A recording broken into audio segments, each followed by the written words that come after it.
It's Wednesday, 30th of December, and this is The Beautiful Truth with Fintan Dunne reporting. That's good news to report. I hate coming on with bad news, but this time it's terrific news. It's game on news. We are game on. If you bet on Trump with one of the sports companies, including with Betfair, it's great news for you too. More on that in just a moment, because the news is that Senator Josh Hawley has said he will challenge the Biden electors when they come before the Houses on the 6th of January.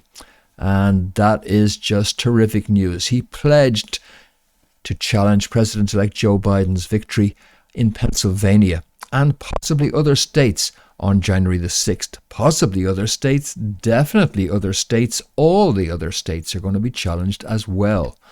And that is a game changer because it will delay the certification of Biden's victory, says Politico, and it will force every member of the House and Senate on the record affirming Biden's win. So there you are. In other words, you will have to sign up to the traitors who will back Biden. And that's going to go down on the record forever. So this isn't just an inconsiderable thing. This is huge.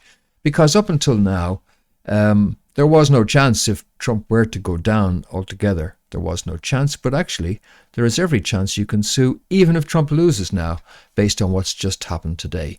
It means now that they are in big trouble. And there's another reason they're in trouble too, the Gohmert lawsuit. I'll get into that also. But it puts them in this position. The same position, ironically, that Joe Biden was in back in 2016. He was the vice president, and he was therefore the president of the Senate. And here he is, as president of the Senate, ironically, dealing with an objection, exactly the kind of objection which is going to come up. This is the exact process which will play out, but with a different result on the 6th of January. For what purpose?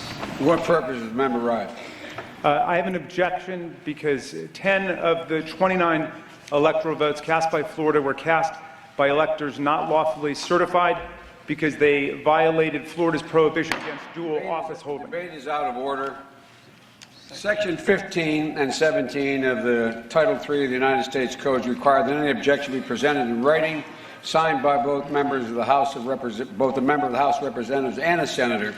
Is the objection in writing and signed not only by the member of the House of Representatives, but also by a senator? It is in writing, Mr. President. Is it signed by a senator? Not as of yet, Mr. President. In that case, the objection cannot be entertained. And that was the end of that, because it wasn't signed by a member of the House and Senate. But of course, now, thanks to Josh Hawley, the objection will be signed, we know, by at least one member of each House. And that's all that's required to trigger a debate then. 2-hour debate in each House where they separate, debate the issues, and we're going to get a presentation of evidence at that time. And that will be damning, I believe. So all of the evasions so far relied on the ability to keep the evidence out of the public domain so the public never get a chance to see it. But now it looks like the die is cast. And so let's just cover how it's even worse for them here now as well. Gohmert's suit may force Pence's hand in effort to overturn Trump's defeat. And that's an even more dire implication for them. Louis Gohmert's suit will attempt to establish that Pence has considerable discretion when he deals with these votes that come before the Houses. It will attempt to establish legally that Vice President Pence will be able to determine the outcome of the votes which are submitted, the slates of electors, and that he has full constitutional power so to do. That really would be an end run around the whole process, but that's another aspect which is working in our favour. Politico here also note that the rules allow Pence to introduce any papers purporting to be elector slates. So it's absolutely at his discretion to accept those alternative slates of electors which have been submitted for the contested states. So that really has dire implications as well. They're not missed by the New York Times, who says that Mr. Pence has thus far not said he'd do anything like that, but his language, says the New York Times, is worrying. Last week he said, we're going to keep fighting until every legal vote is counted. We're going to win Georgia. We're going to save America, as the crowd screamed, stop the steal. Absolutely. So considering that, let's take a look at a bet that's currently running on Betfair. And it's not for who's going to be the next president, but it's for when Trump will leave office, which is, in a funny way, the same bet, isn't it? For starters, I'm puzzled why this bet is still running on Betfair if we're closed down who was going to be next president. But right now, as you see there is a price available for an exit date of 2025 or later for Donald Trump of 30-1 on Betfair. So, the implication of what's happened with that now inevitability of a debate in the Houses of Congress about the outcome of this election is that this price here should necessarily shorten, should it not? As it becomes clear to uninformed people who aren't quite up to speed yet that this price here may not be actually reflective of reality, and that a much lower price might be obtainable. And you might see that in other locations where you can in any way bet on the outcome of this. Perhaps some of you watching have got information on that and can point us to other sources. But in the meantime, this is one. And so we're in a position, those of us who have bet on Trump, now that there's going to be a debate to assert that the price would have shortened had the market been left open by Betfair, and that this, for example, 30-1 price available on the Trump exit date 2025 is a proxy, and if we see that falling to 15-1 to 10-1 over the course of the next few days, as people realize that there are actually chances that Trump could be elected president, then had we been in the market, there were opportunities to cash out. And so they didn't give us those opportunities to cash out, and we're thus at a loss for that. So that's the significance that as of today, I would expect circumstances where prices shorten and therefore claims. For example, there's more information coming out right now, which is detailing actual fraudulent ballots where they are different in Republican and Democrat areas of Fulton County, Georgia, and therefore the machines are handling the ballots differently. So this is becoming overwhelming, and I think that when comprehensive evidence of all of this is placed before the Houses, that there will be a shortening of the price and therefore an opportunity for us to claim material damage.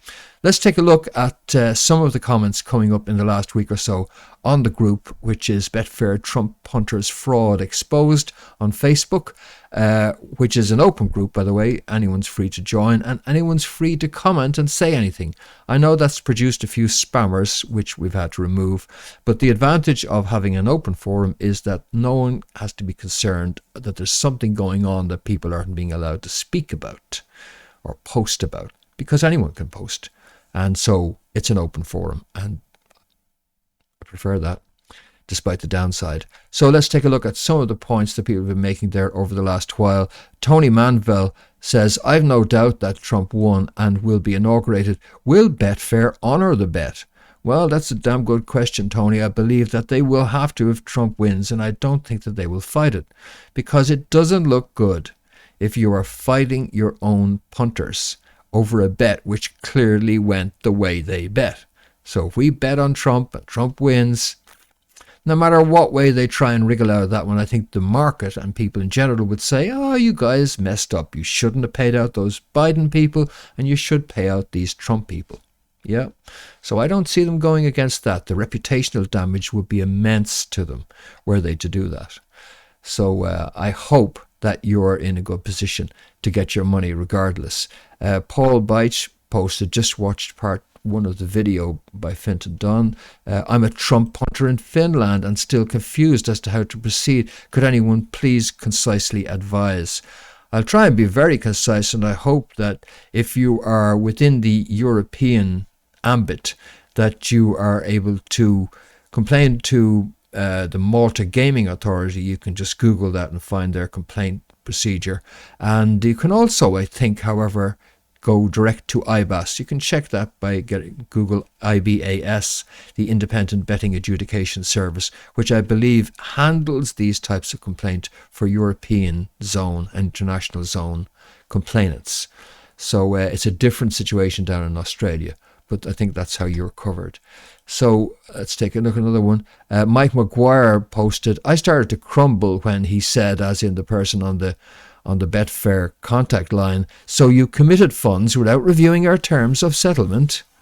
Well, there is an answer to that. So you made me a fraudulent offer. In other words, he's saying, well, did you read the small print? And you're saying, well, was it an offer that was deceptive, such that I should have read the small print because the offer itself was deceptive? See, in consumer contract, it's different than between two businesses or financial entities making a contract with each other, where there may be solicitors to review on each side, etc. This is a consumer offer which they're making. And if they make a consumer offer of, hey, would you like to bet on the next president? Well, then if it turns out that you've got to read the small print and find out that it's not a bet on the next president at all, well, then that's a fraudulent offer. If they'd wanted to offer people the opportunity to bet on who would have the most electoral college votes on the night of the election or the following morning as determined by the network television companies, then that's a nice bet that you could offer to people. But that's a different bet from who's going to be the next president. That was the one that they offered on the plain face of it. And so you're entitled to tell them to go stuff it with their small print. Let's take another one. And this is, this is from Dean, who says that these are the kind of responses coming back, that we no longer offer email service and having trouble getting through. Daniel also says, I'm in the UK and I haven't gotten an IBAS reference number. And how are you getting on with yours, Fintan? Well, how I'm getting on with mine is that I got an IBAS number out of them, but only by saying, when they told me, look, we've made our settlement determination and that's it, and if you don't like it, take it to IBAS. So really they weren't that interested in going through the process of giving me an IBAS number, right? However, when I said to them, look, are you saying you're not going to escalate this, and are you saying you're not going to give me a dispute number? Well, that put them on the spot and they had to give me one, right?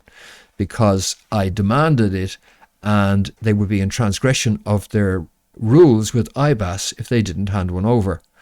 So, however, I don't think that any of that affects you. I think that if you have made good faith efforts to get a dispute resolution with Betfair and they have been too slow or haven't come back to you or haven't escalated your complaint or have dealt with you in a trivial manner, left you hanging and didn't give you a number, just document that. You can actually document that by going to the chat window where you engage with Betfair, and you'll find the chat history there, still in that window if you reopen it as if you're about to contact them again, and simply scroll back up through the history, log all of your interactions with them, copy that out into a PDF file or something, include that with your complaint to IBAS. So don't let the fact that they didn't give you an IBAS number slow you down. Just show that you in good faith attempted to get one. They didn't cooperate in that process. So I don't think any worries there. And another one in response by Mr. Singh to Marina Jeffrey's post says that another interesting part of the terms of Betfair that I read was that they held our funds in a trust. Therefore, they are liable for the legal implications of their decision alongside breach of trust. I'll be looking into this avenue through Chancery Court to bring a case for breach of beneficiary rights of early settlement for unjust enrichment and the rest. The law of equity will prevail a fair outcome and has many remedies. Common law is restricted to monetary compensation only.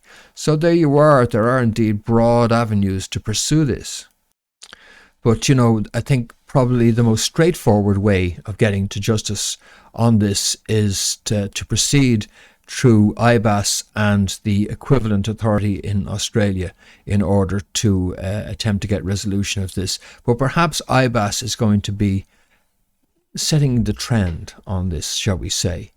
And we have to, it is there, and I think that even if legal avenues are also chosen, that it would be silly to not go down the IBAS route. It's free. It is an adjudication service that is available. And even if one were to go to courts might well say, look, why haven't you availed of the adjudication service before bringing the matter to court? Indeed, sometimes Betfair cases that go to a court can be referred back, or not Betfair, but IBAS cases, I should say, that go to a court can be referred back to IBAS again for further adjudication by a court. So these matters are well within the scope of IBAS, and I think that IBAS would have to take very good legal advice on the kinds of complaints. We won't be making trivial complaints to IBAS. We won't be making claims which are not fully fleshed out legally. We'll be fleshing those legal issues out very fully in any submissions we make to IBAS, and ensuring that a comprehensive case is being made to them on behalf of at least a small number of claimants who hopefully will set the trend for the rest. So there is no huge hurry on that. I think you should now contact IBAS if you're in the United Kingdom or in Europe, and begin the process of registering a complaint with them, and just kick that off. But take your time in terms of submitting the full detail on the complaint, that you have a right to marshal your arguments fully before you make them formally. And so that's the process we're all going to go through now. I think that there's a lot of good people who are well tuned in and very smart and up to speed in all of this, have taken a lot of information on board, and that we can pull all that together in a number of documents, which maybe different people might take different tracks. I'll certainly be making my case, whatever legal case I'm making to IBAS, in legal terms, but not having to engage solicitors in order to make that case. And I'm just going to see how that goes before determining what we do next. Obviously, we have to see what the outcome is as well of the election, because there are two routes here to a claim. Certainly, in my case, I'm going to be claiming, regardless of outcome, that the manner in which Betfair operated that market was deceptive to the public, that it did not give them a clear, fair offer upon which they could bet, but hedged that offer in ways that was inappropriate, and that regardless of the outcome, they should not have closed that market once they'd left it open. As long as they didn't close the market when the sort of presumptive outcome of the election, as far as the network television companies were concerned anyway, and the uncontested aspects were concerned, then when they continued to accept bets past that point, really I think that undermined their position totally. And then those who were participating in that market had a reasonable expectation that the market would remain open until certainty was achieved. And certainty was a long way off, and even is still, right now, a long way off. And so, on my own part, I'll be making a claim that I need to be rewarded appropriately, given that I didn't get those cash-out options.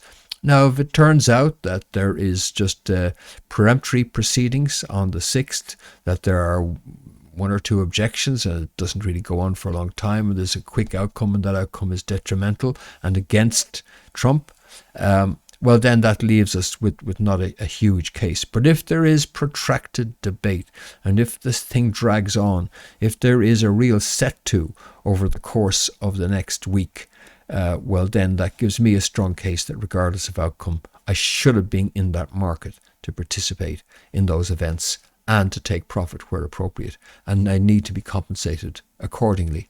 And that's regardless of outcome. Obviously, if Trump wins, well then, the same applies.